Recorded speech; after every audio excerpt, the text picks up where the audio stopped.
and cheats, drinkers and smokers, get high before they come to the pulpit. I mean, the list goes on. And I mean, but they can preach the house down. I mean, I know some folks that can preach and make the blind person able to see. But they don't have a relationship with God. I mean, we see this all the time, but we have spent so much time covering. You know, it's okay. That's the pastor. That's the man of God. That's the woman of God. We just pray them through. You know, everybody has faults and everybody has issues, but when it comes to ministry, when it comes to the mantle of ministry, we all have a responsibility. Absolutely. And I think one of the things, let's just say it like this.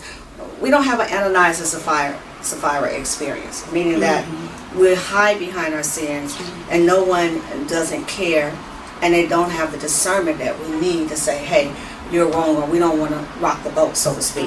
If I say this about the man of God or woman of God, then people are going to come at me, and people do come for people. People have been threatened. People have been threatened to be killed. People have been threatened with drugs. You'd be surprised at what some of the saints do, especially in leadership. There's a lot of sin in the pulpit, and I believe that's one of the major reasons why we are struggling as a body of believers across the board. It doesn't matter what denomination. It's because of that. Because it starts from the top all the way down. You're exactly right. And I think that the people of God want to close their eyes to what the people in the pulpit try to hide.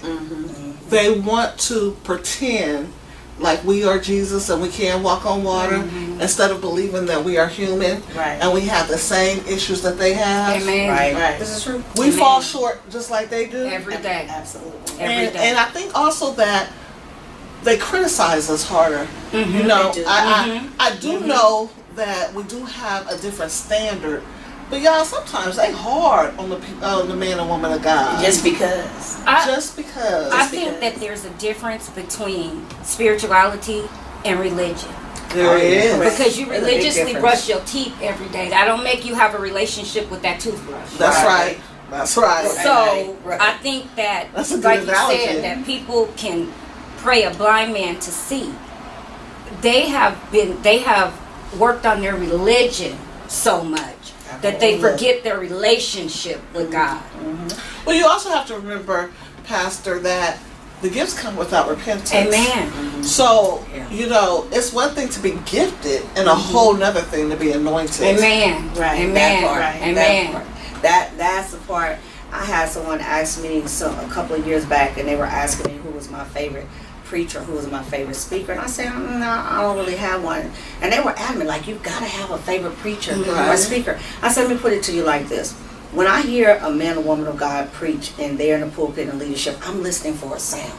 And I don't hear that sound, that anointing. I hear a lot of fluff. I hear a lot of good words. I hear a lot of articulation. I hear a lot of scriptures that they can say with their eyes closed in their sleep. But what we don't hear is the sound and the presence of God. You're right, Pastor Cherie. People are hard on us. They have an expectation. So when we get into the news or when they talk about what we're doing or what we've done wrong, it is such a huge issue. But we are human, but we are called to a higher calling and standard. So at what point do we make ourselves responsible for the sins that we're dealing with? And a lot say, I can't help it. Right. You know, I'm struggling with this, so God knows my heart. If one more person say that to me, God knows my heart. Listen, God does know our heart. He literally emphatically does. And the heart is deceitfully wicked. And the heart will send you straight to hell while you're sitting in the pulpit. So to say that so loosely and facetiously, again, has cost us so many different things in the church, which anything goes because, well, the pastor's doing it. Right. The bishop is doing it. The apostle is doing it. The first lady is doing it. This leader is doing it. That leader is doing it. So what are we handing to the people that are part of our congregation? And even more so importantly, what are we handing to the next generation? We also have to be careful too, Dr. Mathis, that we don't take the people into sin with us. That part. Amen. We also need to be careful of that because, you know, a lot of people that are in the pulpit are having these parties and they're going out with their members and, you know, and we don't take accountability for that. And that's what it is. I don't know if any of you, I know we all remember that when we were growing up, that whoever was our pastor had a pastor. That's Right. good. That's And good. their pastor was quick to, if something was out of line, their pastor, you would see him come to the church. Yes. You know it's trouble. And you knew Somebody in trouble. that if their pastor showed up, Yeah. something was wrong. Right. They wasn't just coming through to pat him on the The back, back. because Yeah. there was a certain look Yeah. they had when they hit Amen. the door. That's right. It's That's like, you right. wouldn't answer my phone calls, but you gonna talk to me because I'm here. Here. There is not a lot of accountability now, No. because it's like the overseers are afraid to talk to whoever they're over, Right. because Yeah. the overseer has some stuff, Yeah. and They whoever don't want to come out. and they Right. and they know that the people that's up under them know some Right. of their What's going stuff, on. That's because right. you did it when I was around. Yeah, So yeah. don't get to talking too quick. Right. Because I know your stuff. Right. But all the way That's down, good. Right. there needs to be accountability. I've never seen in my life, in my adult life, some of the foolishness that we're looking at right now. Right. It used to be a time when a pastor could come and sit you down Right. Without being sued without being or sued. cursed out. There wasn't none of that. You were gonna sit down, and you were gonna like to be sat Or down. excommunicated from the church. Yeah, that Yeah. You better come That out part. here. That part. Okay. But now we're so quick to, oh, we'll just let them preach through it. You gonna let them keep vomiting over me? Right. Right. No, thank you. No, Right. there needs to be accountability. I like that sit down part though, Tanya. Evangelist.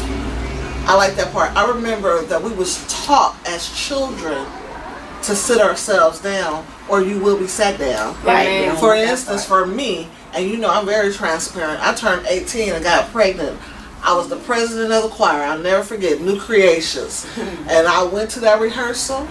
My papa made me go to that rehearsal and tell the choir I can no longer serve. And guess what? I went and sat on that front row of the pew and watched them practice. Come on. It wasn't no going home after that. It was, I was going to be held accountable, because Right. when you know better, you do better. That's Right. right. Right. You know, when you know, and I knew better. Right. I, just because I was young didn't excuse me, because I learned. You know what? And so we have to get back to the place to where, if we don't sit ourselves down, we hear the man or woman of God that's over our life to sit us down. Because if not, we spread that stuff over the congregation. And how about the man or woman of God who tries to sit down, and the person up under them That's or good, too. over them tell them, no, it's okay. That's when you go, no, I'm going to sit down. Right. And I'm going to have somebody come in Right. and minister to my people so I can get myself together also. Right. Because what sense does it make for you to get up and vomit? Right. But you know, I want to go back to what Pastor Cherie was saying earlier when we talk about whatever we are, the people are always as their leaders.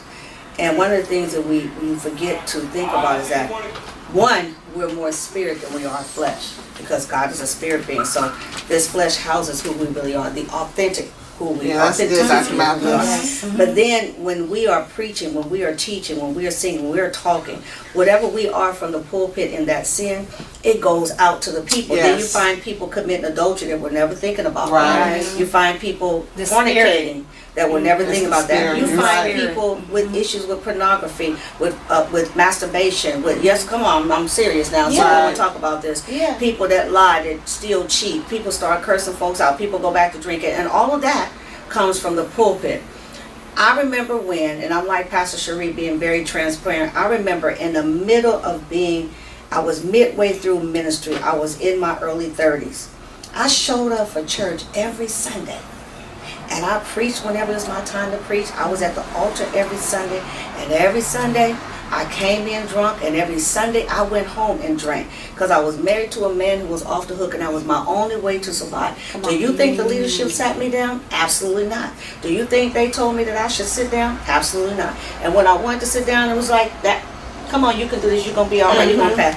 And I'm looking out at people who really need something. It was a real hard learning season, because no matter what, it didn't matter that I showed up with the robe on. It didn't matter that I showed up to pray for folks. I was in sin from the pulpit. Right. And nobody thought enough or had enough discernment to say, this is not okay. Right. That taught me a very great lesson, but it also took me back to my roots because they would sit you down. I remember my mother getting remarried and the pastor sat her down right when she was getting up to sing in the choir. You know, you won't be singing, take that robe off and sit down. She took the robe off and sat down. So we have this, and we forget the fact that just because we hide it in the fleshly realm doesn't mean it is not showing up in the spirit realm. And that's where we have the issue. People be literally about to lose their mind. I don't know what happened to me. I don't know what's wrong. And look at your leader. That's good. It used to be a thing called your slip is showing. Oh, your slip. You know, you ought to be able to walk up to somebody, and I'm not talking about just outright clowning people. Right. Now, there are a few that needs a little clowning session.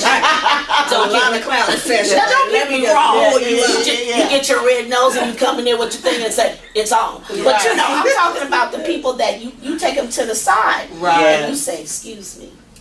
Your slip is showing, and when they get that look, then that opens up the conversation, Right. and then you can talk. You know, you can talk to them. But we're in a time in a season where you can't tell nobody nothing Unless you want to fight. Yeah, and it's like let me ask this. So we're up here and we're talking about sin in the pulpit. What do you think about the fact that so many people before us, we have lost a generation? And this generation feels like we're hypocrites. Yeah. Let's just be honest. Right. That's good. They don't see the deliverance in the church. So then they wonder, I don't want to go and play church. Right. So we have a whole generation that basically has turned its back on God because of what we did. come on.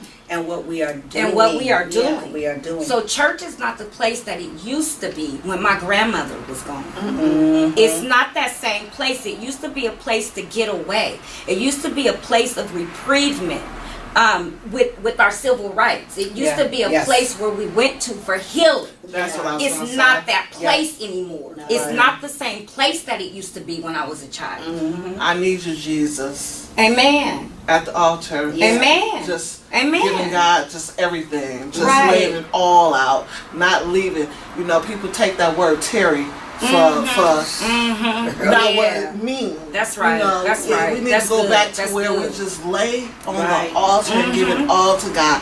They're not doing it that. Matter of fact, church is being rushed now. Oh That's yeah. kind of hurt. That's a kind of hurt. It is. Move, go up, get somebody, lay their hands on your head, go back to your seat. Don't care if you've been delivered. Don't know what you came up here for. We Right. don't care. But we have to hurry up. But we will take on the an time eon clock. to get that Right. offering. Yeah. Oh, That third you better offering, say it. that second offering, That benevolence. the benevolent offering, whatever other offering, pastor's offering, birthday Building experience funds. offering, Yeah, whatever all the offering. different All the Right. offerings. Yes. Because that's what we become. But we are not concerned about the generation. You all know that we could never run in the pulpit. We could never play in church. Oh, We can never talk when people are being delivered and demons are being slayed out. But now you see people out on their phones, not just the kids. I went to a church a couple of years ago where they was having some kind of anniversary. That in and of itself was interesting. That's for no whole nother conversation. But the people where we were sitting, can I tell y'all that they never paid attention to anything that was going on that service? They were on cell phones, tablets. One lady was over here gossiping about somebody else, and somebody else was arguing, and the kids was running around turning cartwheels, and my grandchildren was looking like, what in the world? Because we don't do that. And nevertheless, everything in the pulpit was still happening. But when you have sin in the pulpit, it resonates out to the entire congregation, but also to the entire community. Because you have our generation that see the pastor or the man or woman of God coming in and out of the hotel. Right. You see that this generation sees that man or woman of God, that leader that buys the drugs from their friend or from God. Exactly. That's They it. see That's this it. stuff, and then they get up and they preach and they lay hands on folks, but then they go home and they curse out their spouse, beat her up, and she beat him up, whatever. I mean, it starts at home because it goes back, like you said, it's a difference between religion and relationship. Right. People don't have a relationship with God because we have taken on the world system when we never should have. The world system should take on what we bring as a church. Because church has become a business. Yes, It's it a has. huge It's business. become a Big business. business. It's a job. Right. Yeah, they better be Now, you know 100 where I plus K a think- year. I think where a lot of our things went wrong was when the cliche come as you are. Right. Yes.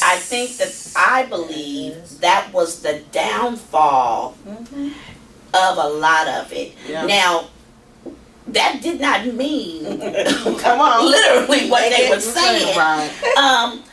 You know, and it literally sent a generation into, A frenzy. I don't have to come with a skirt on. Right. Okay, that's fine if you don't want to wear a skirt, but at least have on appropriate clothes. Right. When did it become okay for a woman to sit on the front row with her legs gapped open in front of the men and the women in the pulpit? Right. When we were growing up, women didn't sit on the front row. Right. A usher did not let them on the front row. Well, let's start right there, though. We don't have ushers anymore that's taking their proper role as ushers. Because I remember an usher, if you had gum in your mouth, Oh, with a white See, glove. we all know this, right? We all know this. White glove. And they wouldn't say a word. They would just continue to do this. Come Right. get it, and you know what you needed to do. There was no attitude. We just spit the gum Just out did. because you know there was no talking back, no or any of this. the mothers of the church Oh yes. that were teaching the younger women. Right. Give you that Obsolete safety now. pin. Give you that safety pin. Wipe that polish off. Wipe Right. the lip stuff off while they smile. Now, baby. Got all this stuff. But when we talk about come as you are, and people misinterpret that, you know, because we have so many people making excuses, but well, I got to get this together, get that together, got to buy clothes today. No, come as you are, how you are as a person. God will take care of the rest. But you're right. You know, I have worked altars where women have sat on the front altar. Not only have their legs been gapped, but there's absolutely no underwear. When they get ready to pray for them, they roll across the floor, stuff just flying everywhere, and the men are excited to see that. Right. You know, because again, it comes from the pulpit. Everything goes back to our relationship with God, and we see this generation of people sharing to the generation after us that is coming up, and it's the most scariest things, that it's okay to go to church and just do what you do and leave and go home and do whatever you do and come back and keep the cycle going like the book of Judges. Just serve the gods of this world, not the God, but the gods of this world, and give God just this much. This a whole Cain and Abel thing. I don't really need to have a relationship with God. My relationship is when I give my tithes and offering, whatever I feel like giving God on any given Sunday. My relationship is that I show up to God. Now, God, I showed up to the house of God on a Sunday. It is actually not only a business, but it is a social club. Right. On a Sunday. Yeah. Let's see what you got on. Let's see what you got on. Let's see who can preach the hardest. Blah, I'm blah, gonna blah, go blah, blah. hang with my clique because these is the people that's giving the most tithes, and they gonna run the church And anyway. we're going to eat after. Right. Not the rest of y'all. Just Yes. Right. Just the click. And we'll drive by you and know you need a ride. Right. In the rain. Or you hungry and we going to eat and we ain't Right, taking right, you with right. us because you're not our type. because you're not part of our clique. Because see, that's what sin brings on. That's right. We have That's arrived. Right. But we're still in the earthly realm, but we have arrived. We see so much of that, and it just really, it breaks my heart, because one thing that we forget is that this generation of us, we are so blessed to have had the opportunity to have that foundation. Amen. But yet that foundation is what we're supposed to give back to this generation, and we are not giving it back. We're so engulfed in ourselves. Let me put it to you like this. We're so busy platforming until we don't even, I can't You better do say it. another conference, another seminar, another this, another that, and we come in and everybody got to see who has on what, and you have just left the bed with him, her, they, them, it, whatever, and you've done whatever, and you show up and you're talking about we had a glorious time of the Lord, and it's just as empty, you know, and then you leave and you come back the same. The But we exact keep same doing this way. over and over. So when is it that we are going to come to a place that we're really delivered and different? Not until we come out of sin. And again, it starts at the pulpit. You can go online and you can buy you a first class ticket to a storefront church or whatever building you want. Say this is my certificate right here. I'm a pastor. This, that, and there is no overseer. There is no person over you. I am it. No nobody tell me nothing to do. God tell me, and I listen to God when I get ready. Right. But I'm still living how I want to. And that's why we have so many independent churches now and so many people, is because they don't want a covering. They don't want to have nobody to be accountable to. They don't want, they got so many don't wants. So they will go online. They will get them a little ordination piece of paper. And that's what they call it, a little piece of paper to be able to do what I want to do. I've never seen so much of that.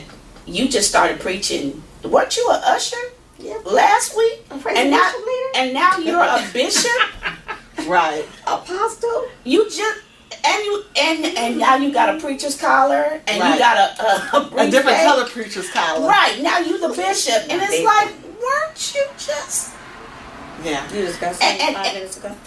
2.5? And you don't, and then on top of all that, Yeah. you can't help no one. Right.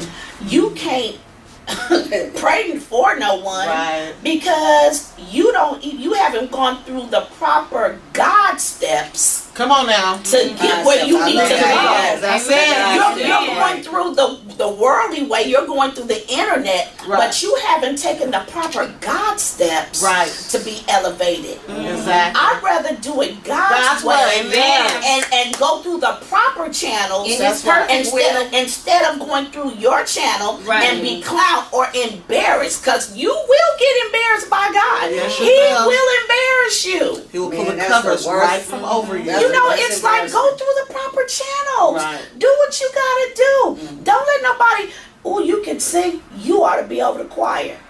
You can't sing. I'm You good. can't sing. I'm good. You know what? You did a great thing. You are. You know, you've been called to preach. What the parking lot prophets. Yeah. Parking lot prophets. You know, it's those like ones. it's Yeah. like go through the proper steps. Well, you know, the proper steps calls for the anointing. Come on. Which the anointing Amen. calls Amen. for Amen. Amen. some stuff. Right. And I'm saying it lightly. You're going to go through something. Right. Amen. You're going to go through something. We can't just overnight Arrive. anoint ourselves Right. and say, this is... We have to get to the place to where we let God do it, and we do need to go through the proper channels. We got to get to the place to where we are held accountable to someone. We have to get to the place to where we'll sit down and be an Indian and don't always have to be a chief. Right. Come on. We can serve and not always have to Come lead. on. Right. We have to get to the place to where we have a spirit of humility Yes. and not a spirit of manipulation. I mean, I'm just saying, we have to get to the place to where we are humbling ourselves unto the anointing of Jesus Christ to do what He's called us to do. Now, this is the thing. We have a whole bunch of pastors, bishops, preachers, and teachers that want to do all of the preaching and all of this stuff, but they don't want to serve the people of God. I ain't never seen Come so on. many people Yes, that right. won't go in the houses and pray for bereaved families That's right. no more. That's Yeah. right. Bereaved That's families Go is to the right. hospital. That's right. right, Amen. or the convalescent hospital. Feed Go Community. serve communion. Right. Come on. What happened to those days? You know what I'm saying? We have to get back to that stuff because that's what God has called us to do. We have to get back to Acts. We're not there anymore. That's the missing component, though. That is the That missing is the missing component because we don't serve the community the way that we used to. Right. Not at all. And that's how, you know, the babies are the answer now. They are. We've lost a generation, but we don't have to lose two. That's right. Right. We've already lost 2. You We know, don't need to lose the yeah, next we 2. don't use to. Right. We can get the babies while they're right. young and bring them up in the way that they should go. Because we failed to do that. That's because, again, I said, going back to everybody has to have a platform. Everyone has to be on top. But here's my question. When we think about sin in the pulpit, where exactly did it start, where it come from? Because when you think about that, it goes back to what we've been saying. There's no relationship. God requires relationship. And there are many people that are in the pulpit that have no business being in. That's They're good. just straight hirelings, and yes, I'm going to say it, and straight pimps. Amen. Straight pimpets. Yes, I have to say that. Yes, Lord. Because this is what we have, Okay. because it's a business. It is. How many people can I get to be under me? Because that makes me feel good. It makes me feel important. How much money can I get because I need to buy this, that, and the other? How many cars can you drive at one time? Right. How many houses can you live in at one time? Right. How many trips can you take in one year? That's right. And how many jets do you need to get you so you can go and preach to the people? Can you get your behind on an air flight like everyone else? And here's the But see, thing. you start to have all of that, so then it goes back, like you said, we're not serving the community. Nope. I couldn't, in my right mind, be a leader in my community and I'm sitting at the house on top of the hill, and the people don't have lights, or they don't have food, or they're catching the bus to come so they can hear whatever God is giving me to say. Right. But yet I'm not concerned about it. I cannot. So that when you do not have a relationship with God, you care nothing about what happens with the people. It's been raining. I've caught 3 buses to come here, Pastor, to see you, man of God, woman of God. You didn't even think enough, and you don't have enough discernment, if you have any left, to see that I'm struggling. And I'm about to be put out any day now. Right. And you got space, but you don't want to have anyone in my house because I don't want those spirits. I mean, this is all kind of stuff. But when you don't have a relationship with God, you are going to have sin in the camp, and you're going to have sin in the pulpit. And the sin can be simple as something that I refuse to forgive or refuse to serve the people. You better come on. Because in order for you to be a great leader in the pulpit, you have to be a great follower. You have to be a great servant. You have to be a great connectivity with the people. Have a pastor's heart. Do we Right. even say that That's anymore? right. Do we even say that anymore? No, that's good. Is that old now? Is that old school? They be like, you say what? We have to Pastor's bring heart? What is that that? Right. That's And then right. we have those that are really trying to do that, and they're the ones that are passed over. Right. Because Right. because they Right. get talked about. Oh, you just a punk. What? Dark. You know, and dark. You ain't got this dark. And it's like, but here's a man of God who works every day and will help his people. Right. And because he's doing it God's way, because he is sent by God to this congregation, they're the ones that suffer behind the other jokers, the pimps, that are riding around. You know, you living off your people. You living off their backs. That's right. So That's let me right. ask y'all this. Robbery. Let me ask y'all this. So, can the real people that serve God's people stand up? That's what I'm saying. That part right Yeah. there. Can the real Yeah. people? Right. Yeah. So that's what I want to end with today, is that I want to challenge all of the pastors, preachers, bishops, apostles, leaders in full to stand up and be counted and be a servant just as well as you want to be a leader. Absolutely. Amen. Do what God has called you to do and be the best that you can be. Right. Remember that saying? Right. Be the best that you can be. I challenge all of the clergy in 2019 to be the best.